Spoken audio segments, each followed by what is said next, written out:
Now we're going to dive into the increased video views playbook. This playbook runs ads directly on YouTube to drive new viewership and engagement to your YouTube videos. Let's select it. First step is to paste in the video that you want to run ads against. I already have it right here. Let's say it's this video. You can see the name, the channel, the release date. Confirm the settings. You can either select cheapest views campaign types or more engagement. The cheapest views campaign type uses pre-roll ads on YouTube. These are the ads that run before another video plays. Every single time someone sees the ad, it counts as a view, but it's not great for driving too much engagement. However, you'll get results where you'll spend $10 and get 1,000 views. It's super cheap, super effective, but not great at engagement. Then there's more engagement ads. This uses YouTube's in-feed ads, which show up in search results, which show up as sponsored results on the sidebar when you're watching on desktop. It's more of a higher engagement way of getting people to your YouTube video because they have to actively go and click on your video thumbnail to land on it. This leads to more engagement, and we find that this campaign tends to drive subscribers, likes, and views all at once, but a little bit more expensively than cheapest views. So you select the campaign type. You can select the locations you want to run your ads in. Global Markets runs ads everywhere YouTube is available, so it's not rare to see places like India, the Philippines, and Indonesia popping up in your top locations. That said, the cost per view is way cheaper, around 1 cent or less. English-speaking markets are places like the US, Canada, UK, and Australia.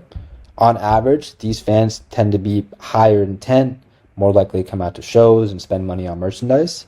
But because of that, they also cost a little bit more to reach, around 4 to 6 cents on average. You can select your locations. You can see the recommended label based on what we recommend from what we found works well. And this is where the magic kind of happens. You can go in and target up to 10 channels of different creators on YouTube. So you can run your ads directly in front of these channels' audiences. So let's say I'm a rapper and I'm from Toronto and I make music like Drake. You can really easily be like, all right, let's go in and only target Drake and maybe OVO and maybe Party Next Door. And so you can see that anything you search here actually searches all of YouTube for different channels. And you can simply just select the channel and Symphony will run the ads in front of these channels and their fan bases.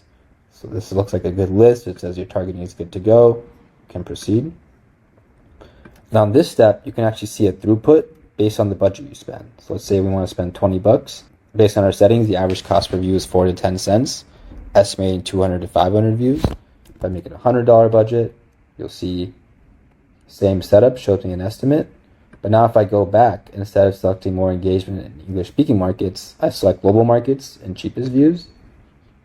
You'll also see that my estimate changed, and now $100 gives me 20 to 40K views. Play around with the settings to see what makes the most sense for you. If you want to really drive views, we recommend cheapest views in global markets. The trade-off is you won't get as much engagement on your actual video, but you'll get a lot of views for really cheap. If your goal is to drive higher value traffic to your actual YouTube and your videos, we recommend the more engagement English-speaking market setup with at least 10 different channels here.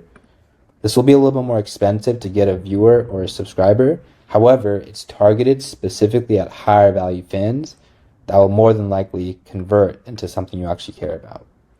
So you can see I plugged in all my budget, my dates, I have my estimates, and that's really all it takes to set up a campaign. Symphony takes this information, we automatically match it with our AI-based audiences, and we run the ads on YouTube and report back on the campaign details, which we'll go through in the next video.